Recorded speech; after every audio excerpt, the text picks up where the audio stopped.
Malaysia থেকে 26,000 ton octane নিয়ে চট্টগ্রাম বন্দরে পৌঁছেছে হংকংয়ের পতাকাবাহী জাহাজ কুইচি।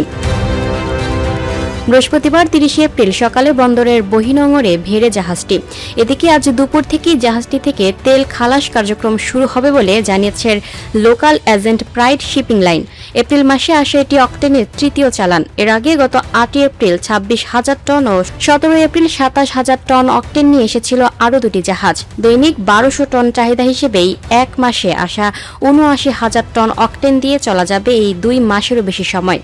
প্রাইড শিপিং লাইনের স্বত্বাধিকারী নজরুল ইসলাম জানান, বহিনোঙরে অকটেন ও ডিজেল নিয়ে অবস্থান করছে আরও 5টি জাহাজ। এছাড়া বুধবার 3টি জাহাজ বার্থিং করে তেল খালাস শুরু করেছে। তিনি আরও বলেন, বন্দরে ডলফিন জেটি মাত্র 3টি, তাই চাইলেও সবগুলো জাহাজকে একসঙ্গে বার্থিং দেওয়া সম্ভব নয়। এদিকে আবহাওয়া খারাপ থাকায় কার্গো খালাসে একটু বেগ পেতে হচ্ছে।